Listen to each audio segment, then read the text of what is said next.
palabra, señor secretario, para dar lectura a la cuenta. Gracias. Gracias, señor presidente. En la cuenta de esta sesión se han recibido los siguientes documentos. Tenemos, en primer término, aquí tienen la cuenta. En primer término tenemos oficio de la corporación, en virtud del cual se comunica que un proyecto que estaba para esta comisión se acordó la sala remitirlo a la Comisión de Seguridad Ciudadana. Se trata del proyecto que modifica el Código Penal y el Procesal Penal para hacer improcedente la prisión preventiva en casos de legítima defensa correspondiente al boletín 17.218-07. Proyecto iniciado en moción también, que modifica el Código Penal y el Código Procesal Penal para hacer improcedente la prisión preventiva en los casos de legítima defensa, que justamente es el que la sala acordó mandarlo a Seguridad Ciudadana. Siendo presente que para el primer proyecto, que tiene que ver con responsabilidad penal adolescente, se invitó al señor fiscal nacional o a quien designe su representación.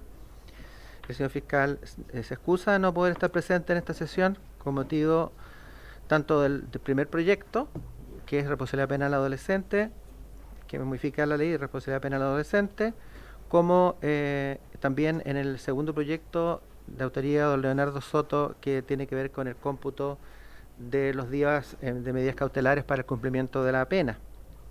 Entonces el fiscal nacional se excusa para los dos casos, pero sí ofrece estar disponible para una próxima invitación, tampoco envía a algún representante. Por su parte, la Defensoría de la Niñez, para el primer proyecto, queda a posición de asistir en la próxima semana, pero para el proyecto de don Leonardo Soto, que es el cómputo de las medidas cautelares, asiste en representación de la Defensoría el abogado de dicha entidad, que es el señor Joaquín Müller Salazar, que se encuentra ya presente y esperando entonces poder participar en el mencionado proyecto. Tenemos oficios que se ha recibido de Fiscalía Nacional remitiendo información de la Ley de Presupuesto de la glosa 3 del tercer trimestre del año 2024, también mismo ministerio, información requerida en glosa 5 del programa Ministerio Público tercer trimestre del año en curso, y también información requerida en el glosa 6 del programa Ministerio Público tercer trimestre del año en curso. Se confirma la asistencia para el primer proyecto en tabla de los señores doña Claudia Contreras y don Andrés Cubillos, que fueron invitados por el diputado autor del primer proyecto en tabla, que tiene que ver con la modificación de la ley sobre responsabilidad penal de adolescentes, y ellos se encuentran presentes porque ellos me van a dar su testimonio de un caso particular que les afecta. Eso es todo, señor presidente, para la cuenta de esta sesión. Muchas gracias, señor secretario. Ofrezco la palabra sobre la cuenta. Diputada Giles, le ofrezco la palabra. Gracias, presidente. Me preocupan los proyectos.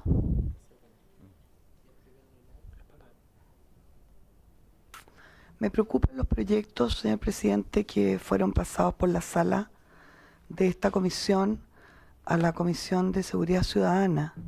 Y me pregunto si por la entidad, por la característica de esos proyectos que significan modificaciones al Código Penal, será posible que sean remitidos a seguridad sin pasar antes por Constitución. No sé si hay alguna instancia reglamentaria que haga que eso se impida, porque en realidad que pase un proyecto de esas características directamente a seguridad ciudadana me parece legislativamente complejo. Entonces, una pregunta que le hago por su intermedio a la Secretaría y a usted mismo, puesto que me parece que no puede ser tan simple como que mediante una votación. A mí me parece que hay proyectos que por su característica, por su entidad, deberían ser vistos necesariamente, como es el caso de estos proyectos que fueron traspasados. Yo estaba en la sala, voté en contra, por supuesto, perdimos, pero creo que, no sé, si un proyecto de modificación del código puede pasar directamente a seguridad. Me parece que no, y quisiera saber qué pasa con eso. Luego, también me preocupa, señor presidente, nuevamente, algo que ha sido reiterativo durante este gobierno, que es la baja del nivel en la presencia del colegislador. Quiero recordar una vez más que el colegislador es el ministro, en este caso el ministro Gajardo, a quien habría esperado encontrar aquí presentándose con nosotros y acompañándonos, y que no sé si no estaba invitado a la sesión de hoy, me parece que habría correspondido. Si hay alguna disculpa, qué es lo que sucede. A mí me parece que nosotros deberíamos tender a que el colegislador estuviera presente en todas las sesiones, y no como ha sucedido en general en este gobierno, que nos acompañan tarde, mal y nunca los ministros, en cuyo caso, como ustedes saben, mi tendencia por lo menos es a no permitir que venga ni el subsecretario ni otra autoridad en reemplazo. Lo mismo, por último, me preocupa respecto de la Defensoría de la Niñez. Yo esperaría ver aquí al señor Quecille, más aún con un proyecto tan importante como el que hoy día se va a analizar. Y con Quecille.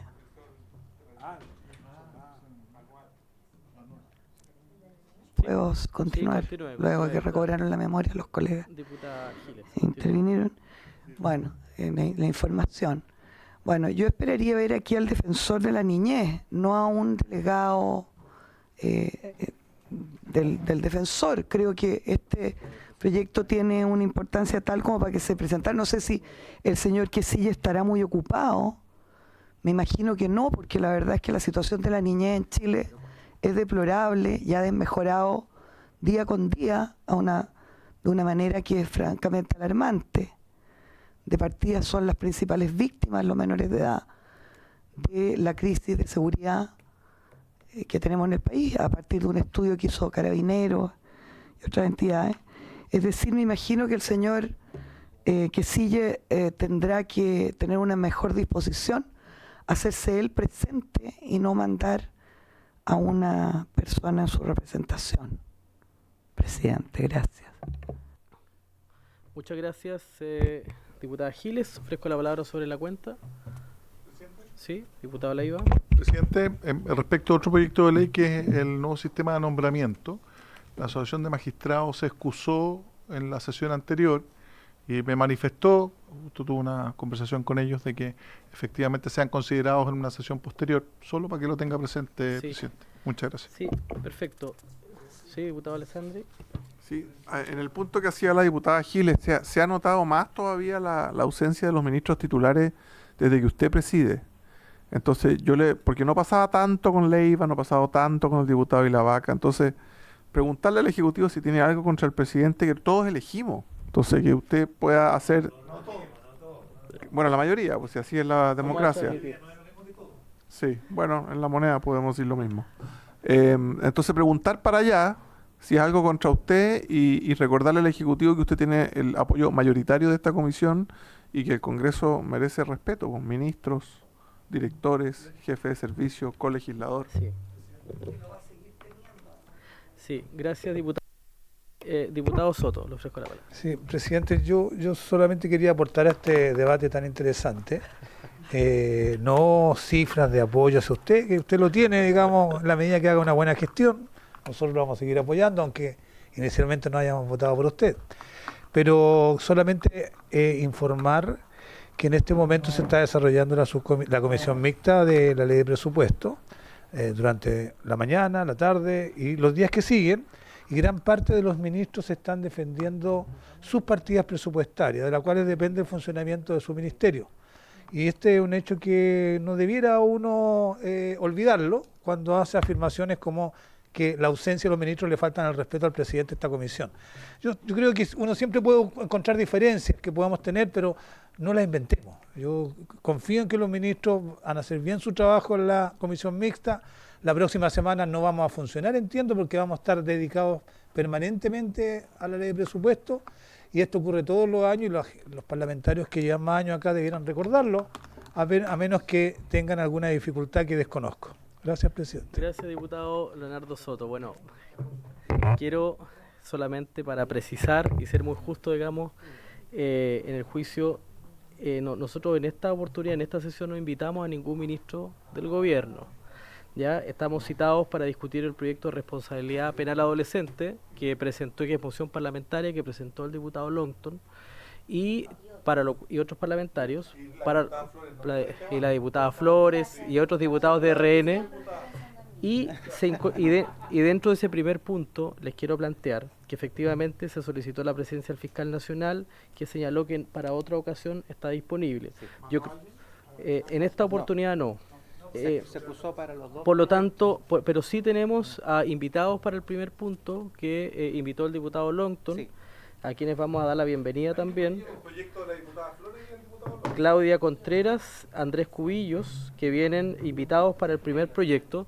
Y a propósito que abrimos el debate, les pido silencio, a propósito que estamos hablando ya de la cosa más de funcionamiento de este primer punto, del proyecto del diputado Longton, de la diputada Flores y otros parlamentarios, incorporar, yo creo que tenemos que hacer una siguiente sesión donde efectivamente tenemos que escuchar al Ejecutivo a propósito de responsabilidad penal adolescente, tenemos que escuchar a la Defensoría, tenemos que escuchar a la Fiscalía y al defensor de la niñez, perdón. Sí, yo creo que y eso es importante que podamos acordarlo, si le parece a la comisión, para tener una próxima sesión con esos invitados y una vez que ello ocurra, diputado Longton, por favor, después tomar una votación en general, yo creo ya, porque le hemos dado tres sesiones a este tema, votarlo en general, el proyecto de responsabilidad penal adolescente.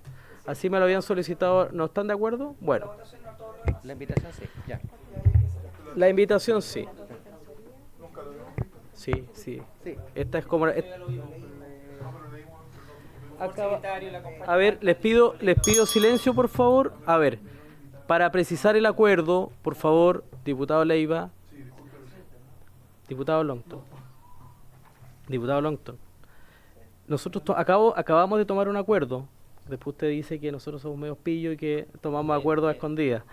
Pero nosotros acabamos de tomar el acuerdo respecto a los invitados para este proyecto de responsabilidad penal adolescente la próxima sesión. Les pido silencio, por favor, porque después me reclaman de que no escuchan los acuerdos. Y acabamos de no tomar acuerdo que no se va a votar en general para la próxima sesión. Perfecto. Ahora, respecto del segundo punto, efectivamente que el proyecto del diputado Soto tampoco está invitado a ninguna autoridad de gobierno, pero sí viene la Defensoría. La Defensoría se invitó al fiscal también, se excusó. Así que vamos a escuchar después a la Defensoría para el proyecto del diputado Soto, pero igualmente vamos a tener una nueva sesión para escuchar al fiscal nacional y así hacer coincidente ojalá los mismos dos proyectos para que sea bien. Sí, y respondo además algo de la diputada Pamela Giles respecto del proyecto que modifica el Código Penal y el Código Procesal Penal. Yo, si les parece, puedo solicitar a nombre de la comisión de que el proyecto pase también por la Comisión de Constitución, que es lo que corresponde. El proyecto que modifica el Código Penal y el Código Procesal Penal, que para hacer improcedente la prisión preventiva en caso de legítima defensa. Este proyecto la Sala determinó llevarlo a la Comisión de Seguridad Ciudadana. Y lo lógico es que efectivamente pase por esta comisión, que fue lo que pidió la diputada Giles. Diputado Soto y luego diputado Leiva. Sí, presidente, lo que pasa es que tenemos en tabla en la sala un proyecto que presentó, entiendo, la bancada republicana, que por lo menos encabezó el diputado Sánchez, que fue rechazado por esta comisión por la inmensa mayoría de los parlamentarios. Es un proyecto que decía que quería favorecer la legítima defensa, pero le agregaba más requisitos que los que hoy día tiene, incluso algunos subjetivos que eran imposibles de acreditar, y con lo cual hacía imposible que se pudiera aplicar la legítima defensa. Entonces, usted sugiere que traigamos un proyecto elaborado por las mismas personas sobre legítima defensa acá a la comisión. No sé, yo esperaría que resolviéramos primero las distintas miradas que hay sobre la legítima defensa. Es que esto va a seguridad. Sí, sobre el punto me permite la diputada Giles, que estaba antes, diputada Giles.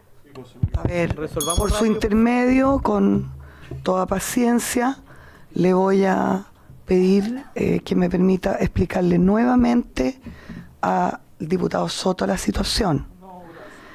La situación es que dos proyectos distintos del que él menciona, referidos a modificaciones al Código Penal, fueron traspasados desde Constitución, donde estaban radicados, como es obvio que tienen que estarlo, a seguridad. Agrego, tomando la reflexión inteligente del diputado Soto por su intermedio, justamente a propósito de los hechos acaecidos que hacen que se vaya a votar y seguramente se vaya a perder ese proyecto al que hace referencia el diputado Soto.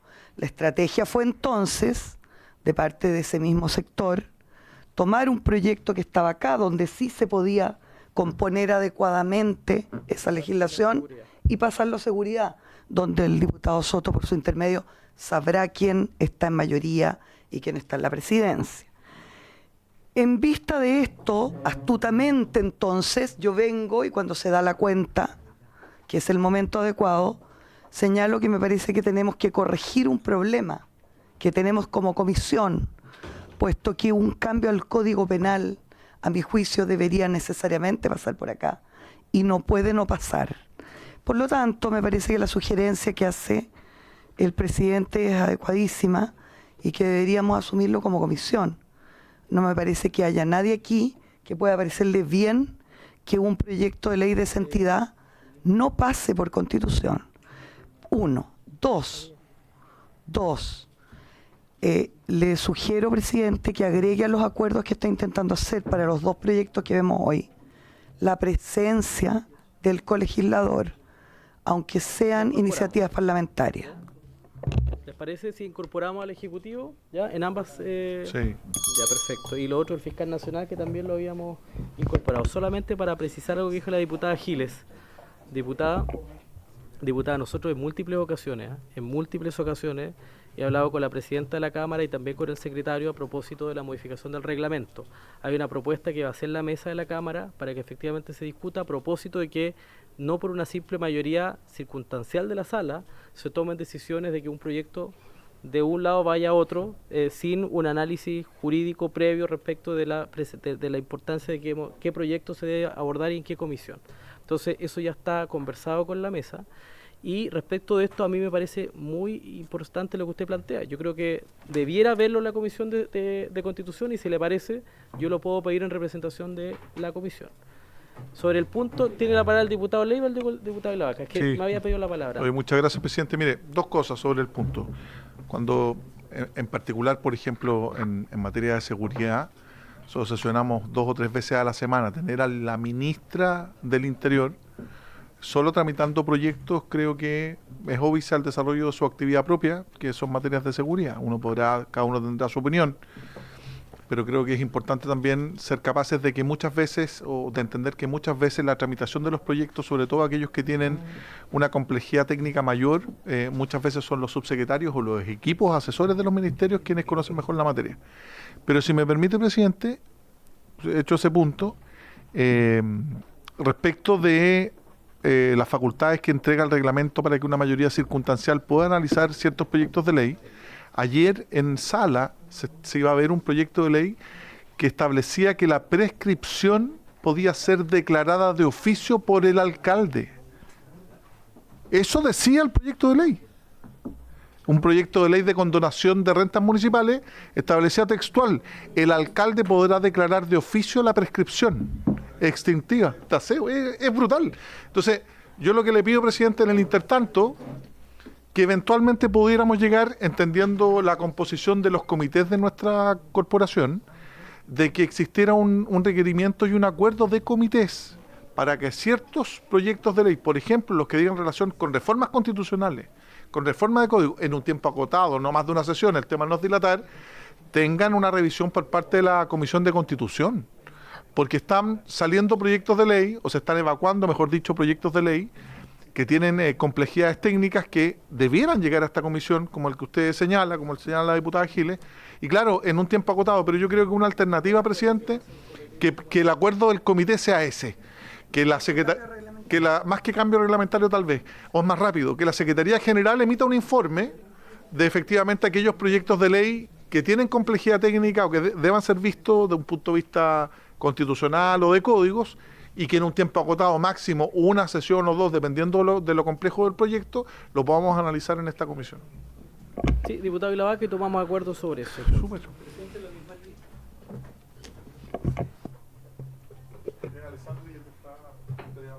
A ver, yo voy a apretar ahí.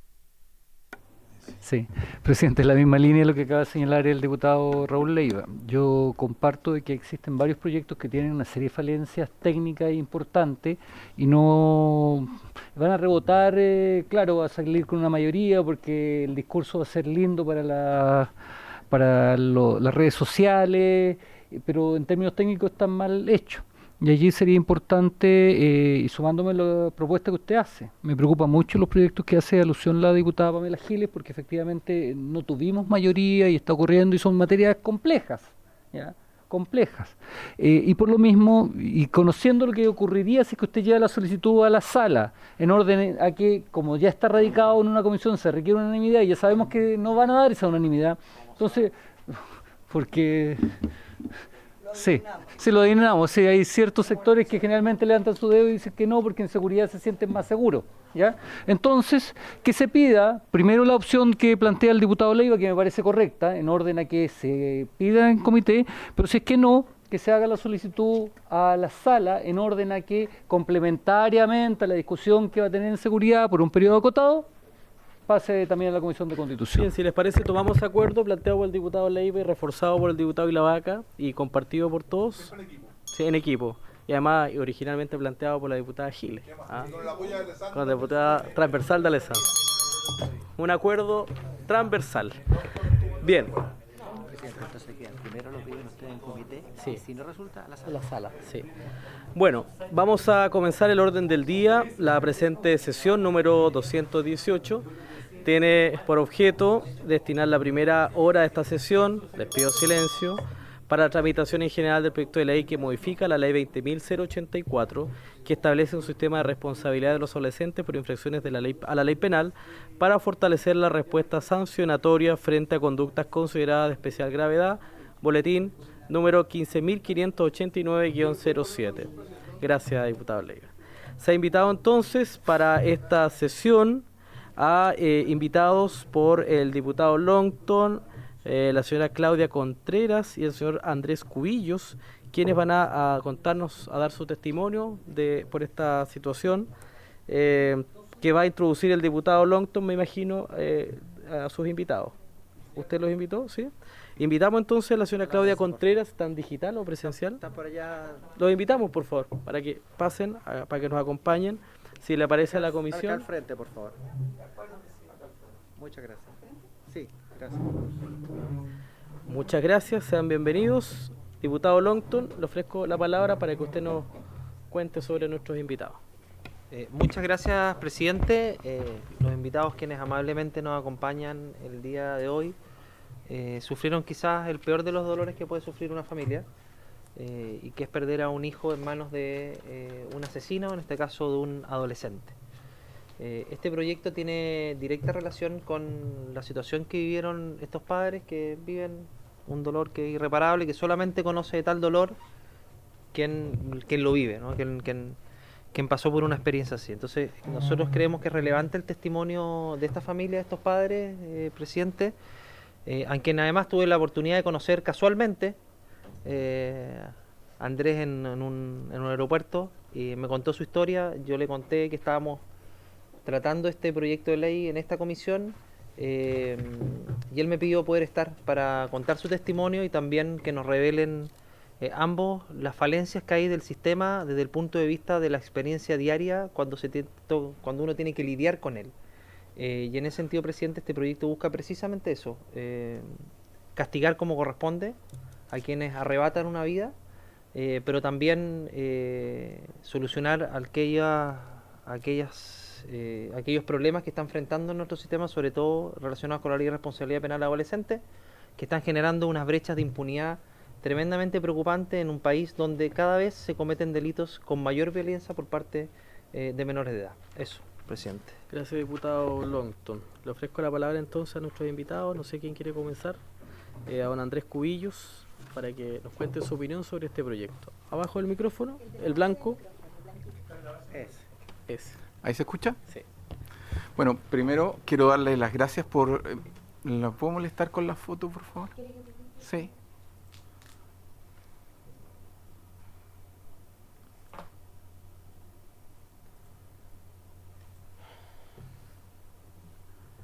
Quiero darles las gracias que nos hayan invitado. A quien ven ahí es mi hijo Andrés Cubillos Contreras. Él fue asesinado el 10 de octubre del 2017, fuera de la casa de mi madre. Yo lo había invitado a ver un partido en la televisión. A las 6:30 de la tarde, había sol, estaba rodeado de gente. Un joven infractor de ley, como le dice la ley de responsabilidad penal adolescente, le enterró un cuchillo en el corazón para robarle el celular. Esa fue la primera tragedia. Yo lo recogí en un estado agónico, lo llevé inmediatamente al hospital de San Bernardo. El doctor me dice que tiene una esperanza de vida del 20%. Yo debo ser sincero que no tomé nota del porcentaje hasta después. Mi hijo muere el 11 de octubre a las 2:40 del 2017. Ustedes entenderán que eso es una tragedia. Yo le puedo dar miles de detalles de lo hermoso que era mi hijo, y no me refiero a su rostro, sino al tipo de persona que era. Desde ahí nosotros pasamos a vivir un verdadero calvario con la ley de responsabilidad penal adolescente. Nos dimos cuenta que existía una ley en la República que establecía que algunas personas son más iguales que otras, y en este caso los jóvenes infractores de ley. Primero me gustaría dejar claro algo, sin perjuicio que yo soy partidario de la pena de muerte. En el caso concreto del asesino de mi hijo, yo no creo que se le aplique, ni me hubiera gustado que se le hubiera aplicado la pena de muerte. ¿Por qué? Porque es un niño, un joven, no un niño, un joven. Pero quiero dejar en claro que sí me habría gustado que hubiera cumplido una pena proporcional al delito para satisfacer la justicia, que es lo que nosotros pedimos. Cuando el Estado nos dice que nosotros no vamos a tener autotutela, que yo no voy a valerme de mis propios medios para obtener justicia, es porque nos ofrece los medios para que el Estado haga ese trabajo de justicia, cosa que nosotros no vimos que se cumpliera. Y les voy a decir por qué. Previamente al juicio hay mucha audiencia, y en toda esa audiencia yo le pedí a la mamá de Andrés que no concurriera por lo doloroso que significaba, además porque entenderán el estado en que nos encontrábamos, especialmente ella por ser la madre, que tienen un vínculo aún más férreo con los hijos. Varias veces jueces de la República me quedaban mirando y me decían: aquí lo importante es el joven infractor de ley. No me lo dijeron una vez, me lo dijeron varias veces. Seguramente para que yo desistiera al ir, no sé cuál era el motivo, pero me dejaban bien claro que el objetivo primordial de ellos al ejercer la justicia era el bienestar o el reincorporar a la sociedad al joven infractor de ley. Esto se ve tan así que empezamos a experimentar de a poco que habían diferencias. Él tenía un abogado defensor que lo pagábamos todos nosotros con nuestros impuestos. Es decir, yo también pagué por el defensor de mi hijo.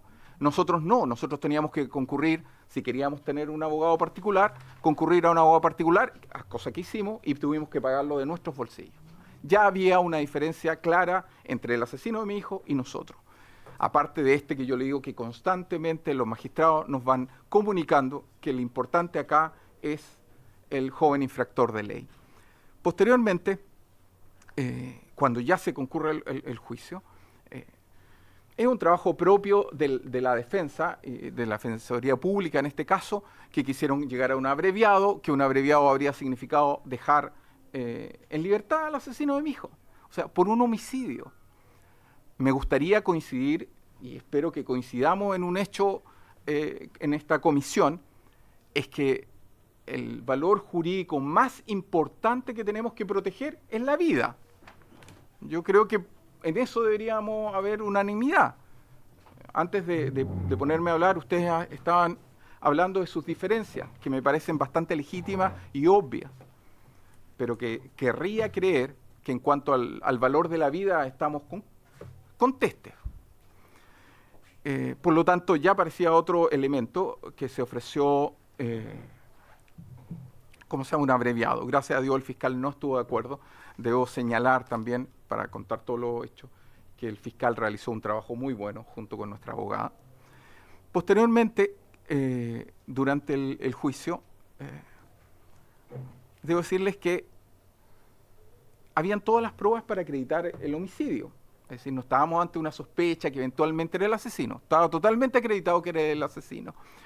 Y de los 3 jueces, solo 2 votaron por una condena en un régimen cerrado. Uno de los jueces votó porque un asesino quedara en un régimen abierto. Un asesino quedara en un régimen abierto. Uno dice, ¿qué criterio hay en el análisis? De nuevo salen que la ley penal adolescente les pone como énfasis el bienestar del joven infractor de ley. Y después pasamos a la práctica. ¿Qué pasa cuando ya es condenado? El asesino de mi hijo recibió una condena de 7 años de régimen cerrado. ¿Cuánto cumplió de eso? 3. Desde ahí cumple en libertad.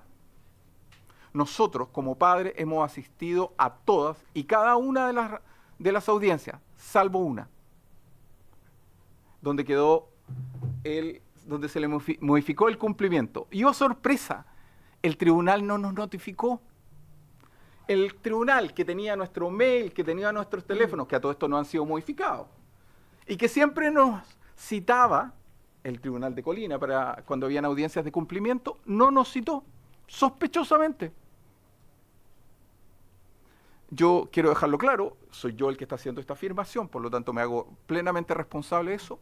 Yo creo que fue porque cada vez que había una audiencia donde se ventilaba la modificación del cumplimiento de la pena, nuestros argumentos eran tan sólidos que el tribunal no podía sentir la libertad de tomar la decisión que tomó en ausencia nuestra. Y me hago absolutamente responsable de que el tribunal de Colina dejó libre a un asesino y su triquiñuela fue que los padres, que tienen derecho a ser oídos en esa audiencia, no fuimos citados.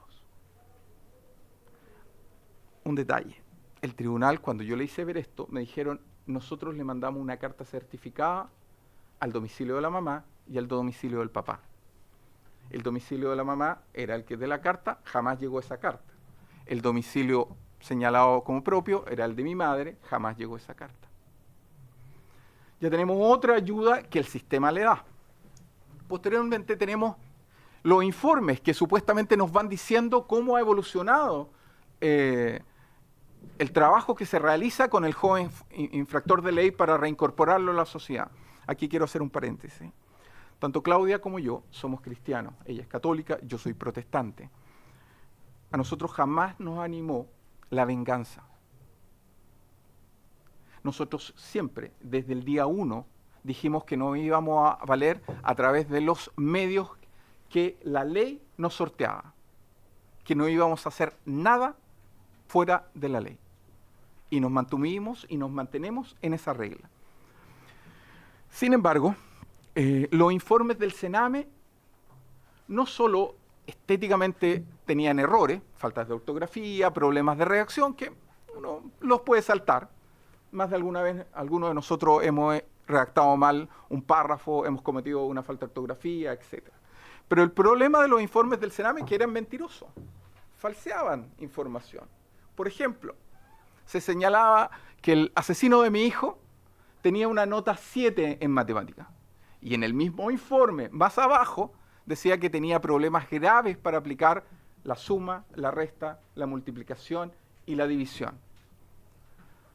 Me imagino que todos estamos claros de que no se puede sacar un 7 o una muy buena nota en matemática no sabiendo las 4 operaciones. Lo mismo pasaba en lenguaje, iba a decir castellano, se me cayó el carnet, y en los otros ramos. Además, habían otras mentiras. Se decía que era posible que el joven infractor, el joven que había asesinado a mi hijo, podía estar con su familia porque su familia le entregaba un lugar de contención donde podía ser restaurado, cosa que habría sido muy buena para nosotros, porque contrario a lo que alguien puede pensar, a mí no me interesa que el asesino de mi hijo vuelva a asesinar a otra persona. Les puede parecer sorprendente, y se lo repito, porque es cierto. A mí no me interesa que el asesino de mi hijo vuelva a asesinar a otra persona. No me hace ningún bien, todo lo contrario. Pero fue restaurada la familia donde él vivía cuando cometió el crimen. ¿Cómo trabajaba este joven? Generalmente, y lo he escuchado muchas veces a ustedes, cuando hablan de los jóvenes infractores de ley, mencionan claramente una hipótesis. Los jóvenes que son tratados por los delincuentes adultos para obtener penas más bajas. Pero, sorprendentemente, siempre olvidan una casuística que cada vez se da más y que se da en el caso de mi hijo. El dueño de la pyme delictual, el líder de la pyme delictual, no era un adulto, era el asesino de mi hijo. Él seleccionaba 2 más y salían a robar. ¿Cuál era su nicho de trabajo? Ellos robaban a escolares o a jóvenes, le robaban su mochila y su celular, las vendían, las reducían, obtenían dinero y compraban droga. Ese mismo entorno familiar donde él ejercía su pyme criminal es el mismo entorno familiar donde el Sename dice que es bueno que esté. Que además los mismos informes señalan que el joven infractor de ley reconocía que él robaba y que su familia lo sabía. También reconoce que su hermano mayor en una etapa tuvo la actividad de mechero y que la familia lo soportaba o lo aguantaba porque le ayudaba a la economía familiar. El asesino de mi hijo, a pesar de estar cumpliendo en libertad, dejó de comunicarse 3 meses con el Sename, informado por el Sename. Diciembre, enero y febrero. Diciembre del año pasado, enero y febrero de esto. Tuvimos una audiencia de incumplimiento. ¿Qué nos dice el magistrado? No es tan grave el incumplimiento. Entonces, ¿cuánto es grave? ¿89 días? ¿90? ¿91? Siempre parecemos que con el sistema de ley de responsabilidad penal adolescente, como está ahora, los que somos las víctimas estamos jugando taca-taca con un taca-taca ladeado en nuestra contra. Los jueces nos sonríen, los jueces son amables, nunca nos han faltado el respeto, pero usan la ley de manera tal que nunca son escuchados nuestros derechos como, perdonen, Cleo, a mí me asesinaron a Andrés, por eso yo quería la foto ahí. No para provocarles llanto ni nada por el estilo, porque a mí me mataron a una persona, a mi hijo mayor. Les voy a contar algo, a mi hijo mayor, cuando era chico yo le puse corazón dulce. Y ese dicho lo podría haber repetido cuando era grande. La cantidad de amigos y de personas adultas que me contaban testimonios de mi hijo, me emocionaba. No me sorprendieron, porque con la madre sabíamos el hijo que teníamos. Pero aunque mi hijo hubiera sido un malvado o un delincuente, merecía justicia. Y el sistema no se lo entregó. Una pena ridícula de 3 años. Varios abogados, me imagino partidarios de la actual ley de responsabilidad penal adolescente, me dicen, tú recibiste justicia. Si alguien cree que justicia por homicidio, no por robar un celular, no por robar un computador, no por gritarle feo a alguien o por tirarle algo a alguien, por asesinar. Le atravesó el corazón con un cuchillo. Tuvo 3 años en el Sename, donde además los primeros años tuvo un comportamiento delictual. Participó en una paliza que le dieron a otro niño envolviéndonos en sábana, golpeaban a otro. Solo cuando él fue víctima de violencia superior a la que él podía ejercer, pidió socorro y lo cambiaron de centro. O sea, la rehabilitación y los informes del Sename, que además los informes son públicos, los podemos leer, no es una interpretación arbitraria mía de esos informes. Él volvió al mismo lugar donde cometía crímenes, pero no sé qué había pasado por acto de magia, que ahora el Sename decía que ahí ya él podía ser reincorporado. Lo último fue lo que les dije. Incumplió 3 meses su condena y el magistrado estableció que no era un incumplimiento grave.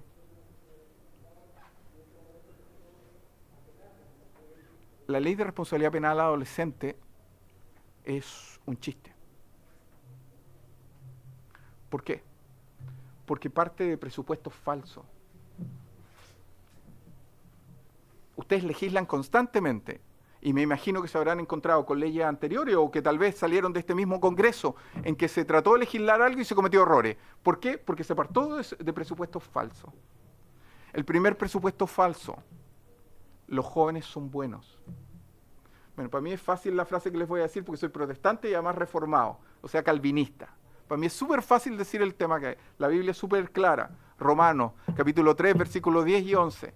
No hay ni uno bueno, ni siquiera uno. Por lo tanto, a partir de que los niños son buenos y los adultos somos malos o nos maleamos, es un presupuesto falso. Segundo, si vamos a hacer una herramienta de reincorporación a los jóvenes, que yo avalo y apoyo, que sea una cosa en serio. Trabajemos en serio. Que los informes que pueda entregar el Sename sean producto de un trabajo real. No, ¿saben con qué sensación queda uno?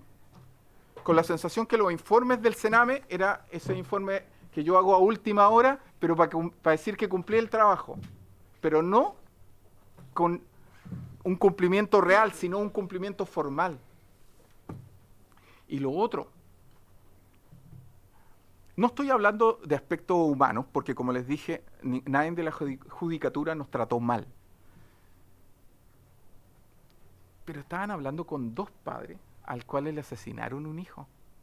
Y le están diciendo que la muerte de su hijo no tiene ninguna importancia. Que la importancia la tiene el joven infractor de ley.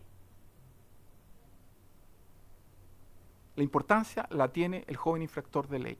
Las penas son ridículas, porque todos sabemos que en Chile nadie cumple 100% la pena. Todos quedamos libres antes. ¿Sí o no? Por lo tanto, si les bajamos las penas a los jóvenes infractores de ley, van a terminar cumpliendo chistes, como 3 años por un homicidio. Y les quiero decir algo, en Rancagua, ¿cómo se llama el niño?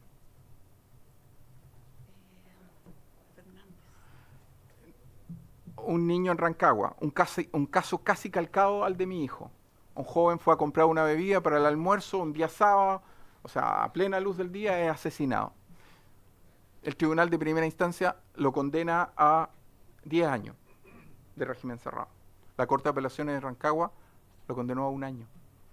1 año por un homicidio. Vuelvo a lo mismo. Si alguien cree que 3 años o 1 año por homicidio es un acto de justicia, creo que yo no tengo ningún problema de juntarme con esa persona para que hablemos de lo que entiende por justicia. Yo voy a visitar una tumba de Andrés. El asesino de mi hijo está libre después de 3 años. Sin ninguna carga, sin ningún problema, sus papeles van a estar limpios. Es decir, además un sistema, y ese es otro tema que es importante en la ley de responsabilidad penal, un sistema que le dice, tú no eres responsable. Sabes que la culpa es del sistema. La culpa es que tú eres pobre. La culpa es que tenés papá, no sé, que tu papá le pegó a tu mamá, que era un hecho que se verificó cuando él era chico. Pero la pregunta que lógica hacer es, entonces, ¿por qué toda la gente pobre no delinque? ¿No porque todos los que tuvieron papá alcohólicos no son asesinos? Porque obviamente ese no es el problema. Entonces, además les voy a decir algo. Ustedes no tienen por qué confiar en mi buena fe. Ya les dije, todo hombre es pecador, todo hombre es malo. Pero lo que ustedes decidan o legislen, a mí no me sirve de nada. Mi hijo está muerto. Ustedes no me van a devolver a mi hijo. Ustedes, no importa lo que legislen, no va a afectar el caso de mi hijo. El asesino está a punto de cumplir su condena en libertad y va a seguir libre. Por lo tanto, no me empece lo que ustedes decidan. Salvo porque yo no quiero que otros padres vivan lo que nosotros hemos vivido. Y eso que nosotros, y es justo reconocerlo, lo hemos vivido súper protegido. En primer lugar, porque tuvimos una familia que nos apoyó, increíblemente. porque tuvimos un fiscal que trabajó excelente, una abogada brillante, porque tuvimos también ayuda de políticos también para que el caso no se quedara olvidado, y sobre todo también porque fuimos sostenidos por Dios. Pero hay muchas personas que no tiendan con los recursos, no saben dónde tocar. A mí me llamó una señora que su hijo fue asesinado en la Gran Avenida con lo que es mal llamado una bala loca. Era una mujer muy humilde, tanto así que me llama y me dice, ¿dónde debo ir? ¿Voy a la municipalidad para que me ayuden? El sistema está muy desbalanceado y les corresponde a ustedes corregirlo. Gracias, presidente. Muchas gracias, don Andrés Cubillos, por su testimonio. No sé si Claudia quiere señalar algo. También le ofrezco la palabra. Ahí sí. Bueno, ¿qué puedo decir yo como chilena, como madre? Yo soy médico además. No le quiero hablar de mis emociones porque yo supongo que las pueden imaginar.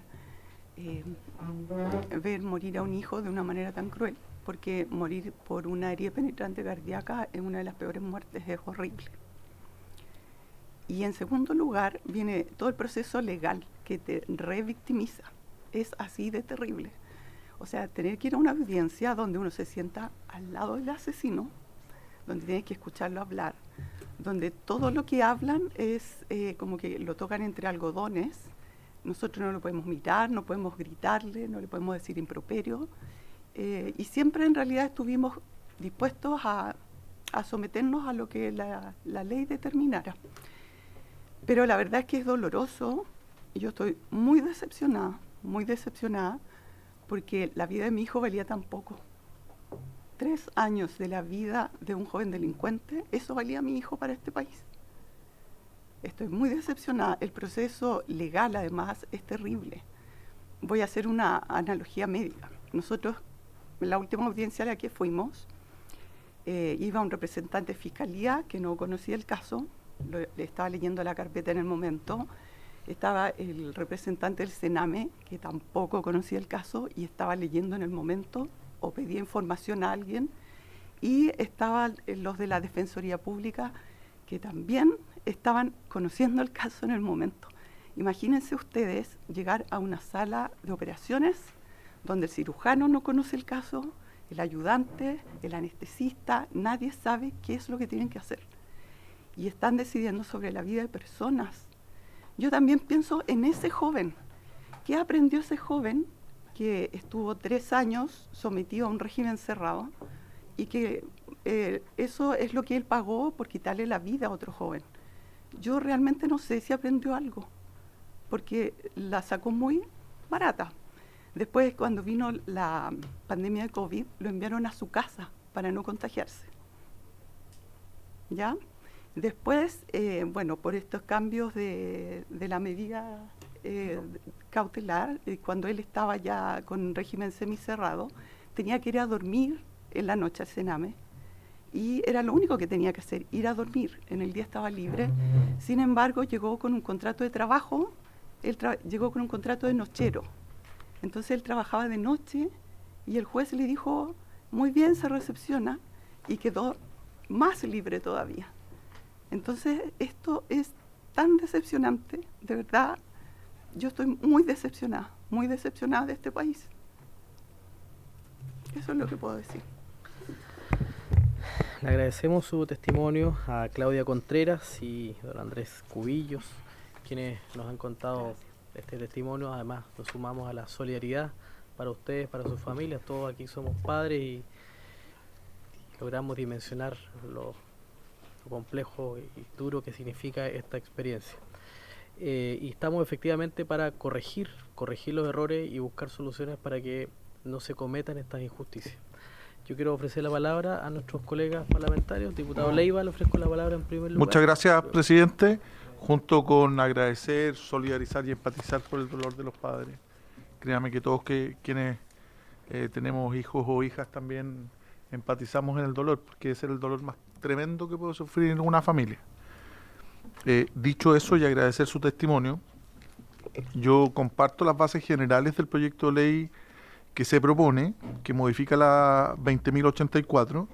Sí quiero hacer presente que la última modificación que tuvo la RPA, la Ley de Responsabilidad Penal Adolescente, fue un proyecto de ley que al final se presentó en enero del año 2017 y se transformó en la Ley 21.527 de enero del año 2023, que recién adquiere vigencia, entiendo, a partir del mes de enero, porque tenía un periodo de vacancia legal de 6 meses. Ese proyecto de ley que crea el Servicio Nacional de Reinserción Social y Juvenil e introduce modificaciones a la RPA fue aprobado por la unanimidad, no tuvo votos en contra en la Cámara de Diputados. O sea, quiero plantear que esta es una problemática jurídica y social profunda y que, a la luz de lo que se plantea y lo que vamos a analizar hoy, no ha tenido una respuesta adecuada desde ese año de todo el Congreso Nacional. Insisto en ese punto, de que este proyecto de ley que se tramitó durante 5 o 6 años en el Congreso Nacional no tuvo, el informe de la comisión mixta fue aprobado por la unanimidad de los miembros de esta Cámara. Entonces quiero hacer presente esto, que esto es un problema de todas y de todos, sin tinte político de ninguna especie, porque es un tema muy grave. Y quiero sentar ese punto porque creo que también está en nosotros el poder avanzar. Respecto a lo que se planteaba, que es un tema muy sensible, no solo en caso de RPA, sino que lo hemos visto en esta comisión y nos hemos hecho cargo de la problemática que dice relación con la modificación de medidas cautelares o de condena a víctimas o intervinientes del proyecto. Quiero hacer presente que esta propia comisión y también la Cámara de Diputados aprobó un proyecto de ley que fue liderado por el diputado Vilavaca y varios más, que es el Tribunal de Ejecución de Penas, en donde la víctima, a partir de este proyecto de ley que es aprobado por la Cámara, está actualmente en el Senado, siempre la víctima va a ser interviniente en el proceso penal, a efectos de que se le informe y notifique cualquier modificación en la condena o cualquier sustitución o alteración de la pena privativa de libertad. Yo creo que también es un avance muy importante porque incluso tiene derecho, y lo aprobamos por unanimidad en esta comisión, a oponerse a esa circunstancia, que es una de las falencias del sistema que se plantea. Estoy hablando solo desde el punto de vista estrictamente jurídico. Sí estoy de acuerdo en que en ciertos casos, y yo soy partidario de aquello, debemos analizar con profundidad que cierto tipo de delitos merecen una sanción mayor aun cuando la cometan adolescentes. Y por eso el proyecto de ley, que es un artículo único, en su numeral primero, se refiere a todo tipo de delitos que merezcan penas de presidio perpetuo hacia arriba, y que las sanciones que se pueden interponer, modificando el artículo 6º de la ley, que es lo que propone este proyecto de ley, tengan un límite de 10 años. Hoy día la norma del A y el B del artículo 6º tiene un límite de 5. Lo que propone el proyecto de ley es que tenga un límite de 10. Señala un catálogo específico de delitos, pero yo creo que se subsume, y por técnica legislativa podría ser más adecuado, el establecer solo la penalidad, al referirse a solo delitos que merezcan presidio perpetuo. Estamos hablando de ese tipo de homicidios. ¿Por qué? Porque la ley de responsabilidad, el Código Penal sanciona el homicidio en su base con presidio mayor en su grado mínimo, y la RPA permite o establece el rebajar en un grado la pena inferior. Pasaría a ser presidio menor en su grado medio, de 5.1 a 3.1, partiendo de ahí. Entonces, poner eso en contexto, que hay que analizarlo, y yo creo que en ciertos casos específicos y en cierto catálogo de delitos debiera procederse con mayor rigurosidad respecto particularmente de delitos violentos. No solo respecto, como propone el proyecto de ley en un principio, que podemos analizar solo respecto de aquellos delitos que tienen una pena de presidio perpetuo o presidio perpetuo calificado. Yo creo que también hay otro tipo de delitos que tienen una pena inferior y que bien vale la pena que también se sancione de una manera más gravosa a adolescentes con discernimiento, uno entendería, después de las modificaciones y la vigencia que tiene el servicio. ¿Ok? Así que a mí me parece, en bases generales, un buen proyecto de ley, que en ciertas circunstancias la sanción que deben tener adolescentes debe ser mayor, incluso como plantea el propio proyecto, señor presidente, en su artículo 5º, que hace modificaciones al 52 respecto de las causales o las hipótesis de quebrantamiento de las medidas de internación en régimen cerrado también deberían tener una sanción superior o adecuada. Muchas gracias, presidente. Muchas gracias, diputado Leiva. Le ofrezco la palabra a don Luis Sánchez, señor diputado. Muchas gracias, presidente. Primero que nada, Silencio. partir por solidarizar con Andrés, con Claudia. Nosotros conversamos hace harto tiempo con Andrés. La verdad, la situación que les tocó vivir a ellos, la pérdida de su hijo, es una cuestión dramática. O sea, todos quienes somos padres, solo imaginar esa situación es tremendo. Y, a ver, yendo al punto concreto, porque yo creo que estamos llamados acá como diputados a tratar de buscarle solución a estos temas. Efectivamente, como decía el diputado Leiva por su intermedio, hay algunos proyectos de ley que han salido a esta comisión, hay cosas en las que hemos podido avanzar, al menos parte del trámite, pero creo que la pega está incompleta y yo lo he planteado en múltiples ocasiones, señor presidente. Creo que este es un buen proyecto de ley. Subir la pena en delitos que son de especial gravedad es necesario, pero no es primera vez que en el Congreso se ha seguido el camino de subir las penas y finalmente vemos que el problema de fondo sigue ocurriendo. ¿Y cuál es el problema? Bien lo decía Andrés por su intermedio, presidente, que es que finalmente estos delincuentes salen libres antes de cumplir el total de la pena, porque tienen las comisiones de libertad condicional, porque tiene procedimientos administrativos y judiciales que están diseñados para dejar a estas personas libres mucho antes de que cumplan la pena completa. Entonces el problema que tenemos no es solamente qué tan gravosa es la pena que se aplica al momento de la condena, sino que es cuánto ancho de manga tienen los jueces para terminar decidiendo en la mitad del camino que alguien que estaba condenado a 7 años puede salir cumplido los 3. Y ese es el problema de fondo. Entonces quiero aprovechar de dejar consignado, señor presidente, que yo tengo en esta comisión un proyecto de ley presentado el 2022, el número 15.295-07, que modifica las reglas de libertad condicional. Tengo un proyecto de ley ingresado al año 2023 que es el número 16.256-07, que modifica el sistema de determinación de la pena, entre otros delitos, para el delito de homicidio. Y otro proyecto de ley presentado este año, el 2024, que es el 16.877-07, que modifica las reglas de otorgamiento de libertad condicional, particularmente a reincidentes. Sí, hemos avanzado, señor presidente, en distintos proyectos de ley que tratan de ajustar un poco el funcionamiento de cómo se castigan determinados delitos, pero aquí lo que yo he visto sistemáticamente es un bailar alrededor del problema central, que es el sistema de libertad condicional. Sí, tenemos los tribunales de ejecución de pena, donde van a tener derecho a ser oídos los familiares de la víctima al momento de tener que decidir al juez si es que da la libertad condicional o no. Pero finalmente el juez va a poder hacer lo que se le venga en gana igual. Perdóneme que se lo diga. En todos los proyectos de ley que hemos tramitado, finalmente terminamos en exactamente lo mismo. Sí, se hace una especie de simulacro de tratar de debilitar la facultad tan discrecional que tienen los jueces y las comisiones de libertad condicional para dejar a delincuentes libres, pero finalmente la realidad es que los jueces, la judicatura, puede hacer absolutamente lo que se le venga en gana respecto de las libertades condicionales y ni siquiera están obligados a escuchar los informes de gendarmería. Ni siquiera eso. Entonces, yo quiero señalar aquí en esta comisión, señor presidente, de que el problema de fondo, y lo he dicho en otras ocasiones, es la libertad condicional. Hay delitos que debiesen inhabilitar completamente a una persona para poder recibir la libertad condicional. Y que se nos tiren encima todos los organismos internacionales que quieran. A mí me da lo mismo. Porque yo sé que hay algunos que sostienen que esto tiene un tratamiento de derecho fundamental.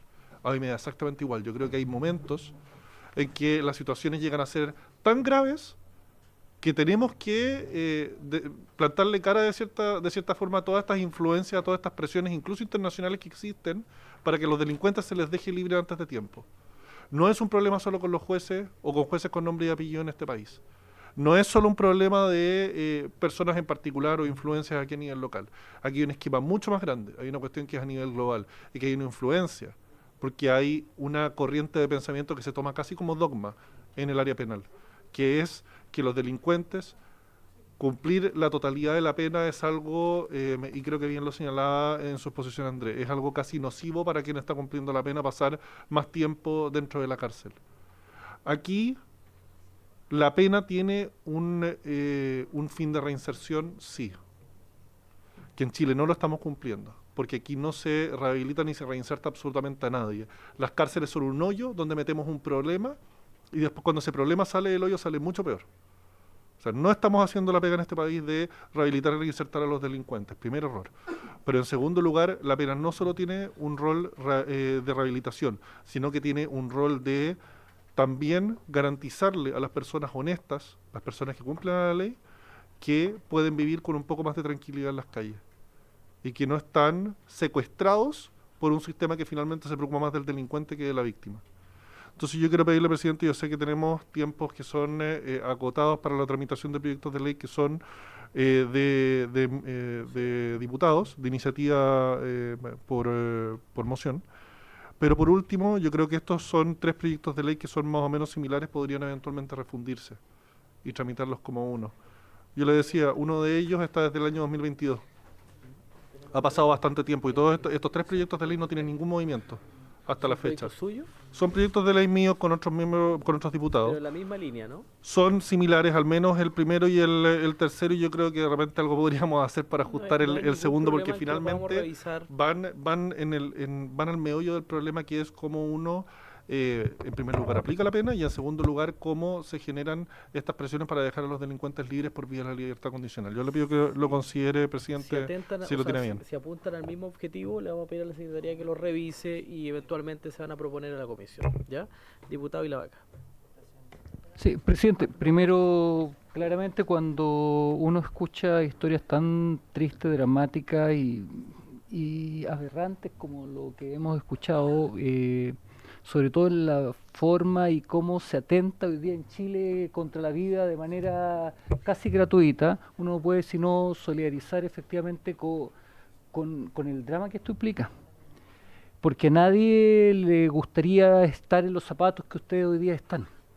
Y claramente ustedes nos dan señas respecto a problemas legales que hoy día existen y que efectivamente el proyecto que hoy día nos invita el diputado Lonton a tratar aborda. Yo en particular, sobre todo con los delitos contra la vida, estoy absolutamente disponible a llevar adelante esta revisión. Porque creo que es y corresponde y es de justicia. Porque no es posible que asesinos, tengan la edad que tengan, en definitiva se burlen no solamente de la familia, sino que de toda la sociedad. Porque al final del día eso es injusto, ¿ya? Dicho eso, no puedo dejar pasar una serie de mentiras y falsedades que plantea el diputado Sánchez por su intermedio. Decirle al diputado Sánchez que todo el sistema de libertad condicional que él critica fue discutido y debatido latamente. Y conjunto con el diputado Lonton desarrollamos una tremenda modificación al sistema de libertad condicional, norma que fue publicada el año 2023, posterior a su proyecto de ley, ¿ya? Que fue una discusión profunda que dimos en este hemiciclo, producto de una serie de situaciones absolutamente injustas, donde efectivamente los hechos que relataba el diputado Sánchez fueron los fundantes a ese proyecto que esta comisión sacó adelante, lo llevamos a la Cámara y salió, ¿ya? Y salió. Asimismo, este mismo tema fue totalmente modificado posteriormente a través de un proyecto de ley que se encuentra hoy día en el Senado, que es el Tribunal de Ejecución de Pena, donde no es un mero barniz, como dice el diputado Sánchez, y ojo, me da lata porque él también fue partícipe para lograr generar los acuerdos que profundizaron ese debate y en definitiva hoy día se encuentra paralizado en el Senado, que se hace cargo totalmente de esta situación, de manera profunda, no cosmética. Y a mí lo que sí me molesta mucho, presidente, y ahí yo esperaría que la comisión algo dijera, no es posible que proyectos importantes, donde hemos abordado situaciones de las cuales ustedes han manifestado su preocupación, están durmiendo en el Senado. Tribunal de Ejecución de Pena, Defensoría de la Víctima, Defensoría de la Víctima y el acceso universal a la justicia, que fueron temas que debatimos latamente en esta comisión y que actualmente, y que además dicen relación con muchas de las cosas que ustedes nos relataron, y que están durmiendo en el Senado. Y ojo, que se encuentran además en el fast track legislativo, en el fast track de seguridad.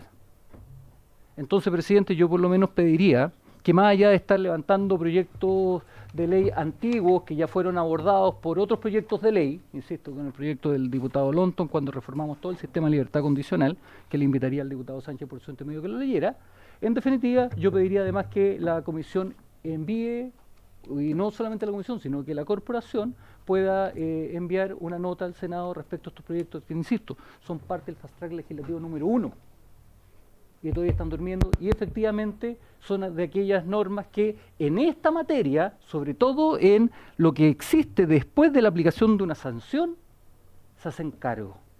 Que respecto a la desprotección que tienen las víctimas, que muchas veces quedan solas con un ministerio público que no se hace cargo de su representación, porque no, en términos formales no le corresponde, van a tener representación jurídica gracias al proyecto de ley de acceso universal a la justicia y defensoría de víctimas, ¿ya? Entonces tenemos varias normas, y respecto a las normas que nos plantea el diputado Longton, totalmente disponible a poder avanzar en su legislación, porque creo que efectivamente son necesarias, y en particular con aquellos delitos tan graves como los atentados al derecho a la vida, es doblemente preocupante. Gracias, presidente. Gracias, diputado Ilavaca. Diputado Longton, después le voy a pasar. Muchas gracias, presidente. Agradecerle a Claudia, a Andrés, que estén el día de hoy acá con todo lo que eso significa, ¿no? Porque es revivir también el dolor de la pérdida de un hijo que, bueno, lo dijeron varios, y partiendo por ustedes, creo que no hay dolor más grande en la vida. O sea, son dolores que son irreparables, con los que hay que convivir y simplemente no se superan. Y la verdad es que la experiencia de lo que ustedes han vivido tiene que servir para mejorar las cosas, sobre todo el funcionamiento y cómo está planteada la legislación de la responsabilidad penal adolescente. Esto, y hay que decirlo, ha sido muy difícil y muy resistido poder modificarlo. Nosotros intentamos la ley de reincidencia hacerlo, no pudimos. Ahora lo vamos a intentar nuevamente, porque hay algunos, y yo me alegro también de los discursos de algunos presidentes que se han abierto a esta posibilidad, porque la realidad nos está indicando otras cosas todos los días. Y el nivel de impunidad, de indignación, termina socavando nuestro sistema y la credibilidad en el mismo. La decepción que sienten ustedes y la frustración tiene que ser un llamado de atención a todos quienes estamos en el Poder Legislativo, el Poder Judicial y también el Poder Ejecutivo, respecto a que esta es una sensación extendida en el país. Porque perder un hijo de esta manera no puede quedar impune, y lo que ocurrió con ustedes es que eso quedó impune, porque pagar una pena de 3 años por asesinar a un menor de edad es francamente el fiel reflejo de la impunidad en su máxima expresión. Eso no es pena, eso no es reparador, no es proporcional bajo ningún punto de vista, y es francamente absurdo, y es reírse de las familias. Y el sistema debería estar del lado de las víctimas. El diputado Ilavaca lo recordó, modificamos la ley de libertad condicional e hicimos partícipe a la víctima del proceso de libertad condicional, algo que todos dirían, pero es natural que la víctima participe. Bueno, la víctima no participaba del proceso de libertad condicional. La Defensoría de las Víctimas todavía no existe. Es decir, lo que ustedes plantean es el fiel reflejo de lo que pasa en nuestro país. Las víctimas no tienen un abogado sentado al lado, pero un asesino, como el asesino de su hijo, tiene un abogado pagado por todos nosotros, y que después además tiene que salir a libertad, pagar 3 años en un régimen cerrado. La verdad es que es francamente indignante. Y por eso, y ahí un poco me tomo las palabras del diputado Sánchez, presidente, porque el problema que tiene la ley de responsabilidad penal adolescente respecto al cumplimiento de las penas es que es muy distinto al 321, porque el 321 establece la mitad de la pena o 2/3 de la pena de acuerdo a la gravedad del delito. Pero la ley de responsabilidad penal adolescente establece un sistema distinto, que depende del criterio del juez. Es decir, si el juez estima que a los 2 años el joven tiene que recuperar la libertad, lo determina así. Dice, sustituirla por una menos gravosa, en tanto ello parezca más favorable para la integración social del infractor y se hubiera iniciado su cumplimiento. Es decir, un criterio absolutamente subjetivo. Como es igual de subjetivo el criterio que determinó que el tribunal el incumplimiento no era gravoso. Eso también queremos eliminarlo en este proyecto de ley. Son todos los incumplimientos graves porque están establecidos exactamente en la ley. Entonces no puede depender un juez qué incumplimiento es más grave que otro. O sea, le quita certeza jurídica al sistema e incerteza, y además una desprotección evidente a las víctimas. Entonces, presidente, a mí me habría encantado ir más allá con este proyecto, pero uno entiende que estamos en un congreso con distintas miradas y uno tiene que lograr acuerdos para efectos de que los proyectos salgan a la luz. Y por eso lo que nosotros queremos hacer, en razón de una realidad cada vez más violenta que vive en nuestro país, porque ya no es que el adulto utiliza al menor, los menores hoy día cometen con mayor frecuencia delitos violentos y están plenamente conscientes, presidente, de los delitos que cometen. y los vemos a diario, porque ya las imágenes son cada vez más sombrías y más duras, de que saben perfectamente cada paso que realizan para cometer delitos y lideran, como usted dice muy bien, Andrés, bandas criminales. Y en ese sentido, presidente, lo que nosotros buscamos es que la pena, que hoy día es de 5 años máximo, independientemente del delito, entre 14 y 16 años suba, y entre 16 y 18 años también suba. Nosotros establecemos 10, pero podría ser mayor. Lo que pasa es que hay que tener un piso para poder discutir. Pero conjuntamente con eso, reglas que hoy día hacen imposible que las penas se cumplan. Y yo le voy a ir varios ejemplos que están en el proyecto de ley. Por ejemplo, en un delito tan grave como el homicidio, el juez tiene que partir un grado abajo del mínimo de la pena. O sea, ¿por qué tiene que partir un grado abajo del mínimo de la pena? O sea, nunca vas a llegar al tope. Lo más probable es que le hayan dado 7 años porque no pueden llegar al tope. Nunca. Entonces, esa regla hay que eliminarla. Lo segundo, cuando sea un reincidente el adolescente que comete el delito, tiene que aplicarse el máximo de la pena. Cosa que hoy día no ocurre, que es una regla nueva que nosotros incorporamos. Y también, presidente, que cuando se va a determinar la internación provisoria, usted sabe que si se determina la internación provisoria y esta se deniega, el adolescente queda en libertad. Entonces lo que nosotros decimos es que mientras se resuelva eso por una corta apelación, queda privado de libertad, porque después salió de libertad, no lo encontraste más. Y hoy día el quebrantamiento de la condena, es decir, si un joven infractor de ley se fuga de un régimen cerrado, no tiene ninguna sanción.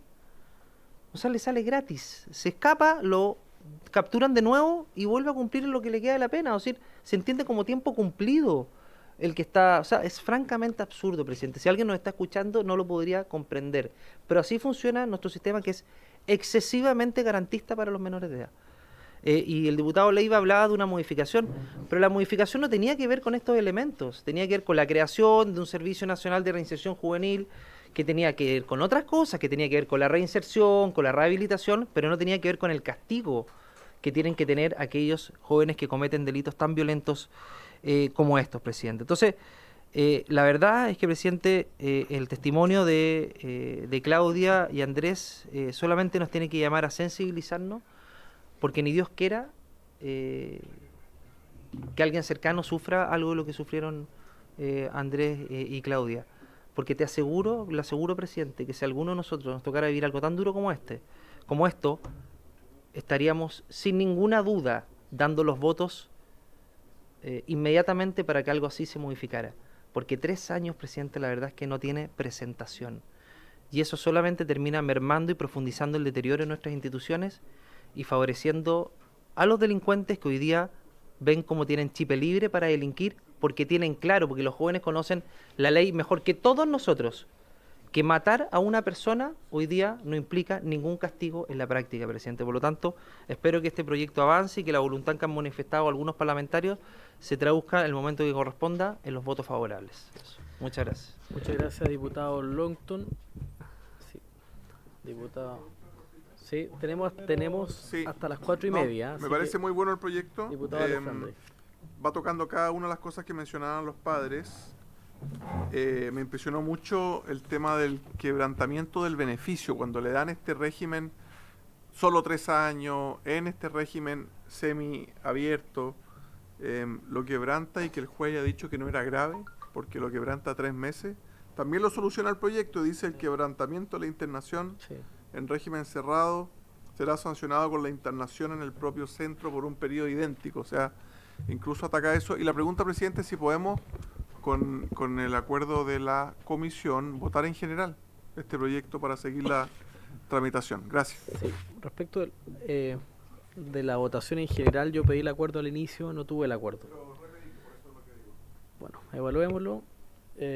Diputado Sánchez, le ofrezco la palabra y vamos resolviendo. Yo estoy absolutamente de acuerdo. Muchas gracias, presidente. Es solo para aclarar algunas cuestiones que yo por lo menos creo que es importante que quede constancia de al menos ciertos errores en afirmaciones que hacen algunos colegas, para que no crea una mayoría de los chilenos que ciertas cosas son como se dice que son.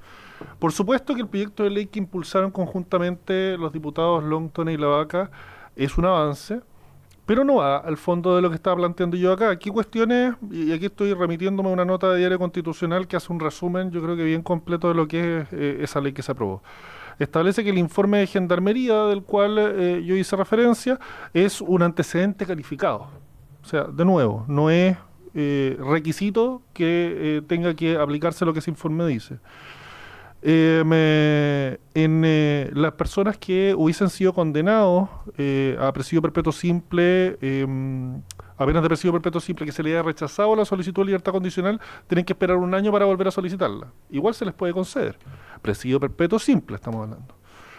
Las personas que son condenadas a ciertos delitos que son específicamente delitos de concurso, o sea, 2 delitos concurren en uno.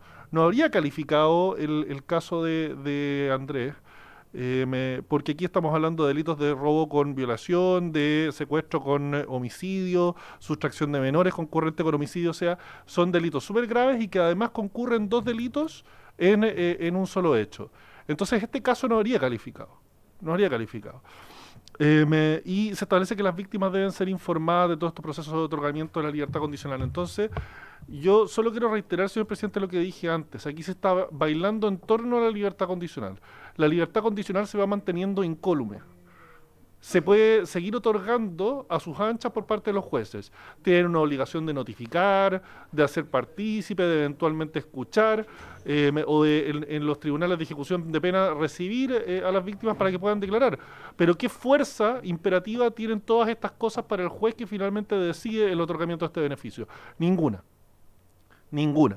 Y por eso yo digo que no es que la modificación sea necesariamente cosmética, hay algunos aspectos que son relevantes que se incluyen ahí, pero el meollo del asunto no se resuelve, que el meollo del asunto es que finalmente el juez que quiere conceder esa libertad condicional, con la excepción de esos delitos que señalaba que son concursos, o sea, 2 delitos que concurren en una misma conducta, que en esos casos tienen que esperarse 2/3 del cumplimiento de la pena.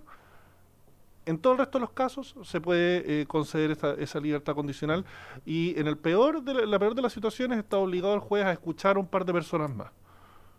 Pero no tiene ninguna fuerza imperativa y eso es lo que yo sostengo que tenemos que revisar. Hay delitos especialmente graves, el delito de homicidio, el de parricidio, agresiones sexuales en contra de mujeres. Esas personas, si son condenadas a una pena, tienen que cumplirla completa, porque son delitos especialmente graves. Muchas gracias. Gracias, diputado Sánchez. Bueno, yo quiero en primer lugar señalar que el testimonio que nos ha entregado Claudia Contreras y Andrés Cubillos es reflejo de un síntoma del problema que además tiene nuestro sistema, que efectivamente no está respondiendo a lo que debe hacer, al hacer justicia. Y yo creo que además ha quedado de manifiesto a propósito de las intervenciones de los colegas parlamentarios que tiene algún grado de aceptación la propuesta que hace el diputado Longton, que evidentemente habrá que discutirse. Yo les planteo, no tengo hoy día la posibilidad de poder votar esto en general como lo ha pedido el diputado Alessandri, pero si les parece podamos resolver pronto la posibilidad de que este tema pueda ser abordado una vez que escuchemos a otros expositores y luego votar en general, a lo mejor en una próxima sesión. Ya acordamos al inicio de esta comisión quiénes podrían participar de esta exposición. Entendemos al fiscal, la Defensoría de la Niñez, la Fiscalía, la Defensoría y el Ejecutivo. Escuchando esos 4, votamos en general, si les parece, para tomar acuerdo. Sí. Y la Defensoría... El Ejecutivo va a estar el Gobierno, sí. Y ahí podemos precisar que esté... Bueno, le vamos a pedir ahí sí podemos precisar, señor secretario. Eso primero, si le parece, diputado Longton, el acuerdo, escuchar a todos y votar. Y además, quiero, bueno, evidentemente pedirle también a Claudia y a Andrés que sigan este debate. Por supuesto, feliz, ningún problema. Ahí vamos a canalizar para que puedan seguir participando de esta comisión cuando se aborde nuevamente este tema. Si le parece, señor secretario, para que se pueda extender la invitación. Online. Como sea, presencial o online, ustedes resuelvan. Y antes, diputada Javiera Morales, le ofrezco la palabra sobre este tema. Gracias, presidente. La verdad es que me saco el sombrero. Yo también soy mamá y creo que venir acá, sensibilizarnos con este tema, contarnos su historia, es un acto tremendo de solidaridad por parte de ustedes, así que quería expresar mi empatía, porque como ustedes bien dicen, esto están pensando en el futuro, en otras familias, ni siquiera en el caso de ustedes. Entonces, la verdad es que es muy conmovedor, y creo que eso nos tiene que llamar a legislar. Creo que es un proyecto técnicamente que justamente lo que hace es levantar aquellos temas que hacen que una pena que se determine después no se cumpla, se pueda modificar, y que al parecer eso no es la regla general, por lo que estoy entendiendo en el resto del sistema. Y es por eso que también quería señalar mi voluntad para que tramitemos este proyecto de ley, escuchemos a los invitados, porque creo que es importante conocer cómo funciona el sistema, qué es lo que hoy día hace que esto no funcione como corresponde, si es la ley o otras modificaciones que tenemos que hacer. Creo que sería también bueno citar a la directora o director del sistema de reinserción juvenil, porque nos ayudaría también a ver cómo está el proceso de implementación. La implementación del nuevo servicio que reemplaza el Sename está en curso. Entiendo que recién estaba por macrozona implementándose por el norte, y que no ha estado exento de dificultades, y creo que esto nos debería también instar a poder escuchar qué podríamos mejorar también en ese caso, porque acá veo que no solo hay un problema en cuanto a cómo la justicia enfrenta la implementación de una pena, sino que también lo que ocurre dentro de estos centros de juveniles, de reinserción juvenil, y cómo se cumplen las penas que el tribunal determina. Así que me gustaría, si es posible, que ampliáramos a un invitado más.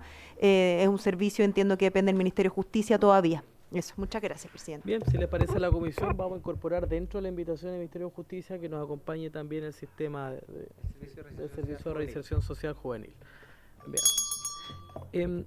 Yo les pido por favor a lo emocionante al diputado Longton que pueda también hacer los buenos oficios con los colegas parlamentarios. Hay bastante disposición a apoyar este proyecto y eventualmente pudiéramos hacer un trabajo prelegislativo con las bancadas, los asesores jurídicos, para que podamos tramitar este proyecto con la mayor celeridad y urgencia posible. Nosotros vamos a definir una sesión de un día correspondiente a nuestra sesión para escuchar a todos los invitados, y al final de esa sesión poder votar en general, señor secretario. Okay. ¿Ya? Le ofrezco la palabra finalmente. No sé si tienen algo que decir, don Andrés, Claudia. Tengo que preguntarle al diputado si fue porque no entendí. Le ofrezco que prenda su micrófono ahí, el blanco. Perdón, ¿ahí se escucha? Sí, ahí. Es que él estaba hablando el diputado y la vaca. Y la vaca estaba hablando, el diputado, estaba hablando de un proyecto de la revisión de la libertad condicionales. No sé si ese abarcaba también a los menores infractores de ley, porque eso es importante ver si abarca, porque, por ejemplo, actualmente en la legislación, las víctimas solo tenemos derecho a ser escuchadas. Y si no se nos notifica, no tenemos ningún derecho a reclamar nada. Entonces, es un acto nominal nomás. Pues sí. Diputado Soto, usted... Perfecto. Ya. No, porque en el caso particular nuestro, Colina tenía todo para notificarnos. De hecho, hasta antes de la no notificación, siempre nos llamaban por teléfono. Y teníamos los mismos números, no los cambiamos. Bien, muchas gracias. Presidente, solo una solicitud. Perdón, Claudia, algo que estaba de acuerdo. Ok, muchas gracias. Diputado Sánchez. Muchas gracias, presidente. Sí, a propósito de eso, que se me había volado, pero esto es algo que yo lo he solicitado también en otras ocasiones. A propósito de lo que nos plantean acá, que en el fondo es una denuncia bastante seria y que involucra la conducta de un juez en el ejercicio de su cargo, quizás podríamos como comisión acordar remitir estos antecedentes al gobierno, al presidente de la República, porque hay una facultad constitucional que tiene el presidente de la República de solicitarle al presidente de la Corte Suprema instruir procedimientos disciplinarios en contra de jueces que en el ejercicio de sus funciones me actúen de forma, en el fondo, sin garantizar derechos constitucionales, sin garantizar derechos de cualquiera de las partes en juicio.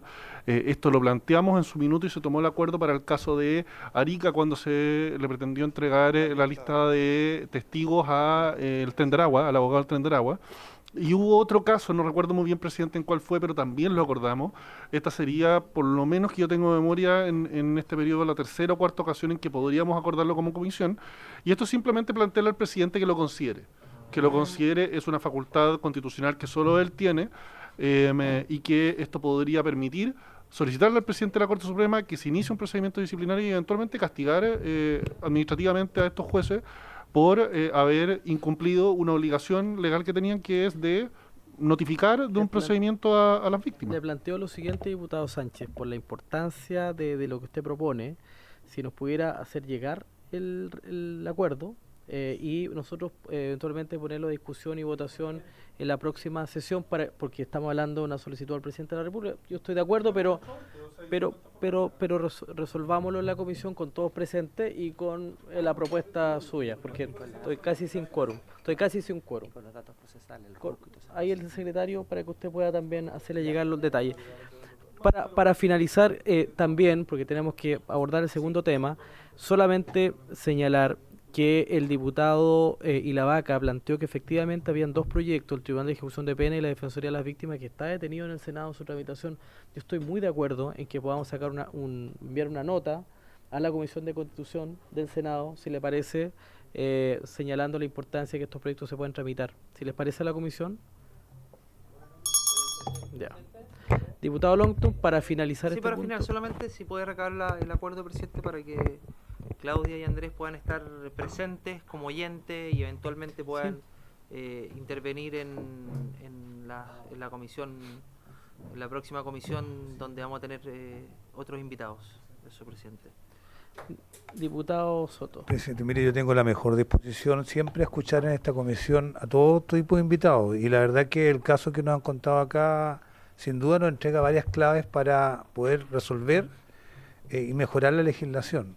Así ha sido con la creación de la Defensoría de las Víctimas, que tiene por objeto reparar un poco la ausencia de respaldo jurídico para las víctimas. Nosotros aprobamos aquí la Defensoría de Víctimas y todas las otras modificaciones.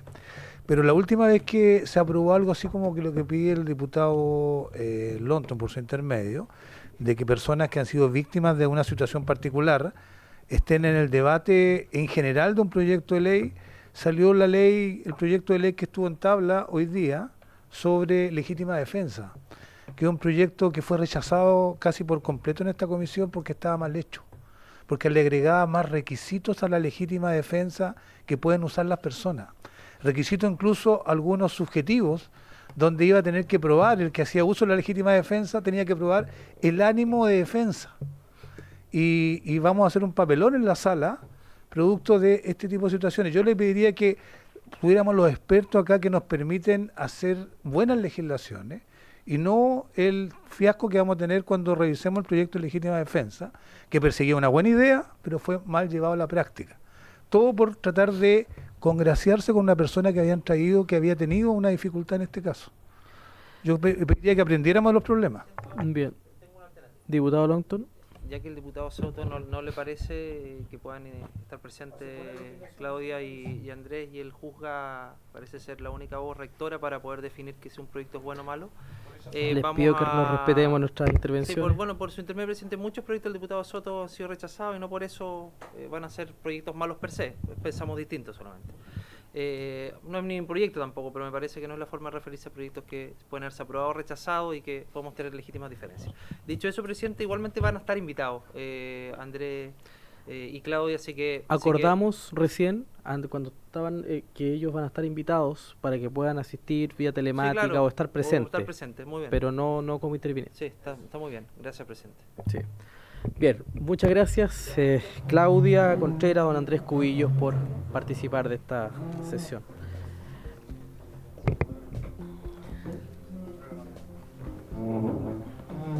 Dos minutos de receso, por favor.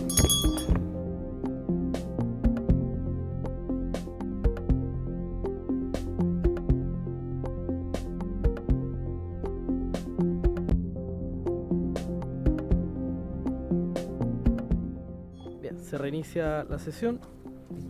Corresponde esta segunda parte de la comisión.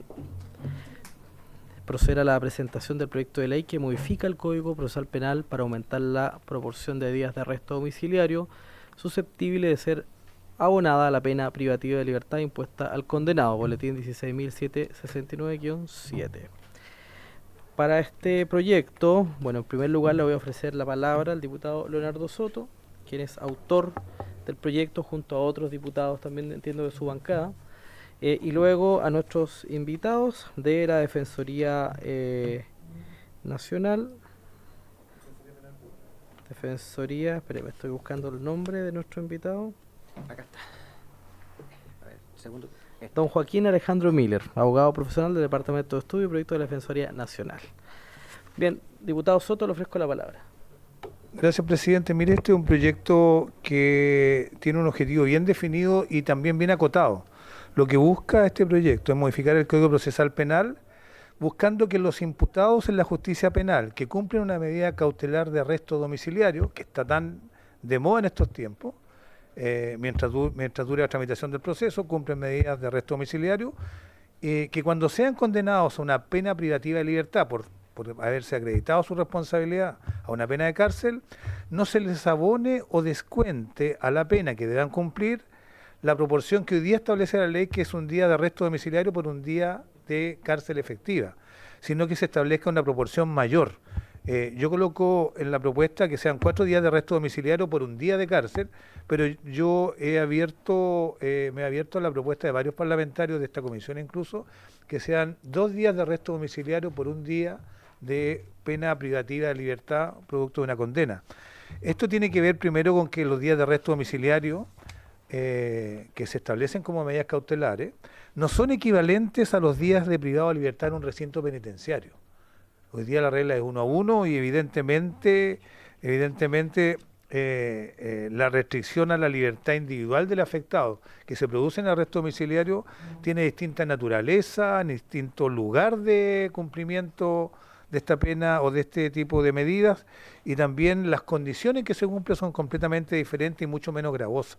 Por lo tanto, no corresponde que se les iguale. Y segundo, se está estableciendo que el arresto domiciliario genera una percepción de impunidad muy grande, porque viene incluso a favorecer a personas que tienen casos de corrupción pública o que afectan a celebridades de la televisión, y que en esos casos se ha observado que mayoritariamente son esa clase de personas las que tienen este tipo de medida cautelar de arresto domiciliario, que incluso la ejecutan con bastante desdén o parecieran que disfrutaran del arresto domiciliario, incluso exhibiendo las comodidades de su casa, dando entrevistas o teniendo actividades comerciales a través de plataformas electrónicas que dejan en una cierta humillación pública a la justicia.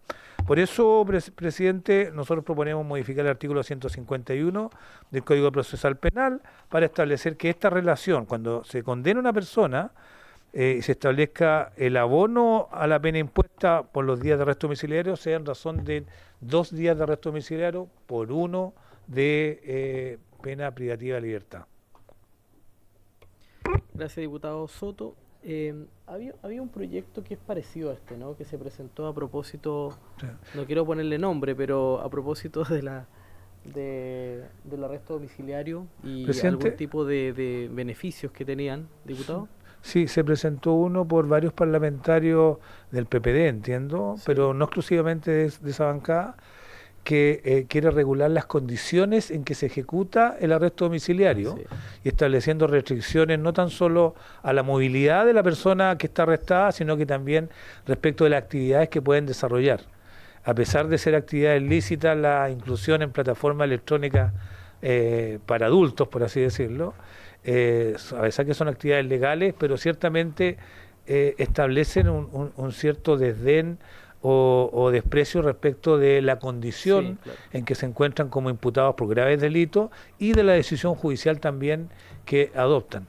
Yo no lo conozco, pero yo le sugeriría que la Secretaría lo pudiera revisar para ver Sí. si es concordante. Hay dos, uno del PP y otro de Demócrata también. En la También. misma línea. De Joana Sí, Pérez. de la Sí. diputada Joana Pérez. Esos dos podríamos evaluar eventualmente si tienen Si refundirlo. tienen alguna similitud con este proyecto, si le parece a la Secretaría, poder revisar y si hay, digamos, similitud por refundir. Sí. Bien, le ofrezco entonces la palabra a don Joaquín Miller, abogado del Departamento de Estudio y Proyecto de Defensoría Nacional, para que nos dé a conocer su opinión respecto de esta propuesta en particular.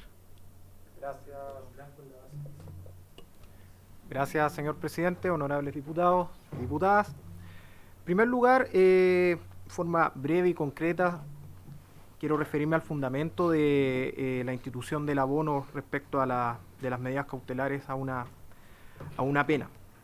A nivel doctrinario, hay dos grandes teorías que señala la primera de ellas, que es por una cuestión de equidad, o sea, de justicia para el caso concreto, que viene a temperar el rigor de un derecho aplicado a ultranza.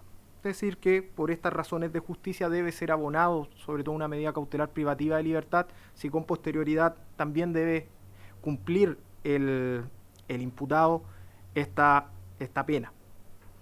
Otra segunda concepción que también señala que debe ser reconocido en virtud del principio de non onet bis in idem, de que nadie puede ser castigado dos veces por el mismo hecho. Tiene relevancia en cuanto que fue reconocido a nivel legislativo en el artículo 26 del Código Penal, ese es su sustento normativo, el cual señala que la duración de las penas temporales empezará a contar desde el día de la aprehensión del imputado, y también recogido con posterioridad en el artículo 348 del Código Procesal Penal, que también hace referencia a el abono que debe ser reconocido en la sentencia condenatoria, que es el que se quiere modificar el día de hoy. Ahora bien, ¿cuál es también el reconocimiento a nivel constitucional y el problema, un eventual problema de constitucionalidad que podría tener esta modificación? Es que el artículo 19, número 7, letra D, inciso primero de nuestra Carta Fundamental, hace referencia a que nadie puede ser arrestado o detenido, sujeto a prisión preventiva o preso, sino en su casa o en lugares públicos destinados a este objeto. O sea, a nivel constitucional no hay una distinción en cuanto al lugar se debe cumplir esta privación de libertad. Eso es lo primero que hay que tener atención. Ahora bien, en el caso específico de este proyecto, en cuanto a los fundamentos, el primero de ellos es que, como bien se señaló, los días de arresto domiciliario no son equivalentes a los días privativos de libertad. Frente a este fundamento que contempla el proyecto, como bien señalé, tanto a nivel normativo o a nivel doctrinario, no hay diferencia alguna, ¿ya? A nivel normativo y doctrinario, efectivamente, la privación de libertad de la medida cautelar y el respectivo abono tiene su fundamento en que se priva la libertad ambulatoria al imputado y por eso debe ser reconocida. En cuanto al segundo fundamento, que el arresto domiciliario genera una percepción de impunidad y suele decretarse afectando la igualdad ante la ley, y se hace mención de ciertos casos de alta connotación pública referidos a celebridades, políticos o eventuales empresarios.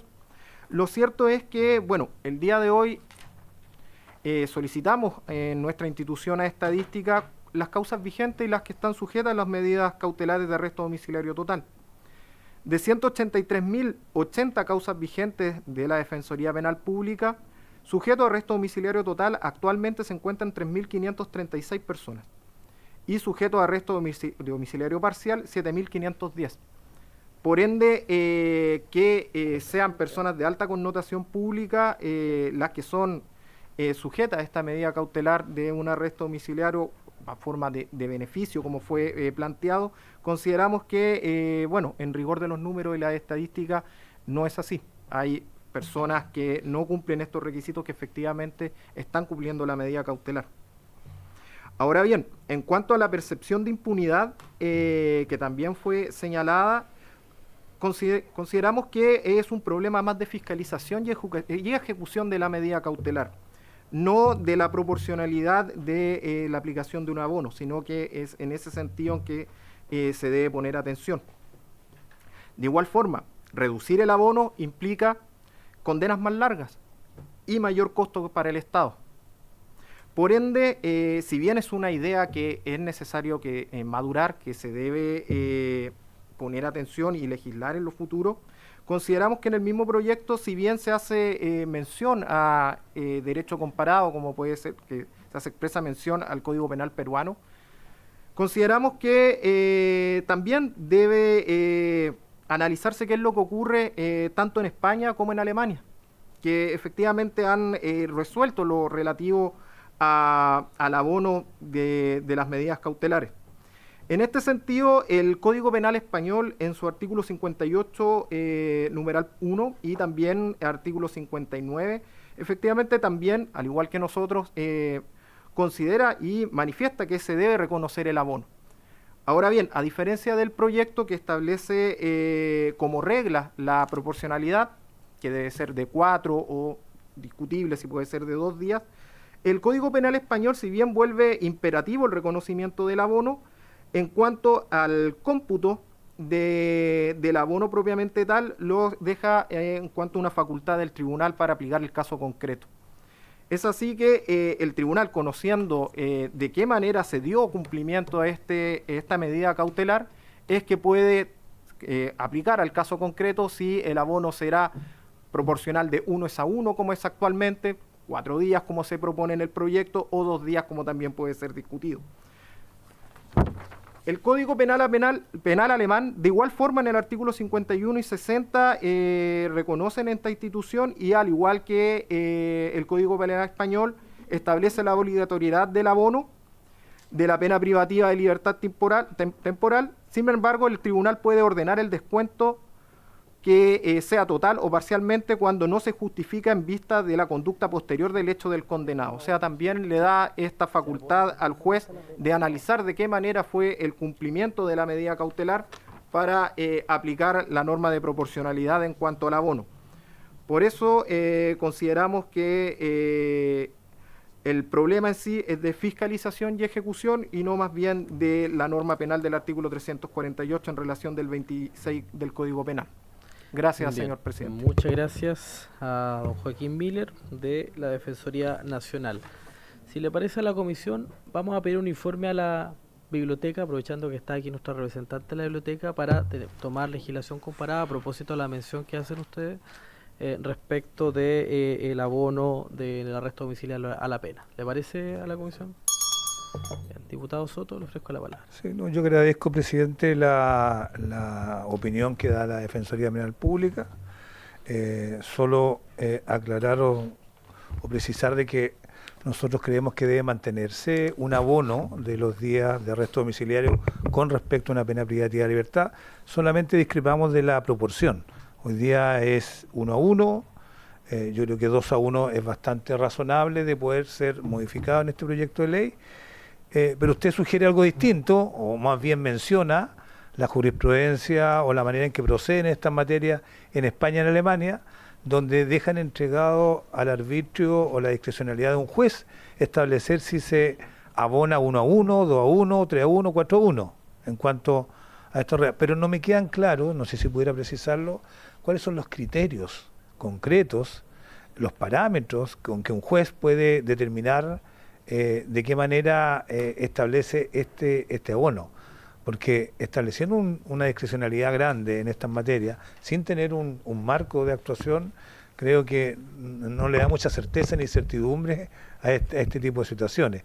No sé si nos pudiera complementar la información respecto de los parámetros que usan los jueces en los dos casos que señaló, España y Alemania, para abonar de manera distinta el 1:1 respecto de una persona sujeta a medidas cautelares que después es condenada. Señor Miller, le ofrezco la palabra. Gracias, señor presidente. Honorable diputado, sí, efectivamente, lo que llama la legislación comparada es, y por eso se da la facultad a la magistratura, es que tiene en conocimiento todos los antecedentes del caso concreto. Sobre todo, cuáles son los parámetros que utiliza la magistratura para abonar 1:1 o una proporción diferente, es cómo fue el cumplimiento de esta medida cautelar. Por ejemplo, a través del informe, y llevándolo a la práctica, cómo ocurre en nuestra legislación, es a través del informe de Carabineros de fiscalización. si efectivamente no es solo de manera formal este cumplimiento, sino que a través de la fiscalización y el informe realizado por Carabineros de Chile, el imputado fue habido en su domicilio, o de qué manera este ha dado cumplimiento a la norma sin efectivamente vulnerarla, lo que vuelve irrisorio el abono si solo en una resolución de un tribunal se encuentra sujeto a un arresto domiciliario, pero en la práctica no está dando cumplimiento a él. Bien. Bien, señor Miller, muchas gracias por la visión que nos plantea la Defensoría Nacional sobre este punto. No sé si hay otra opinión por parte de las señoras y señores diputados.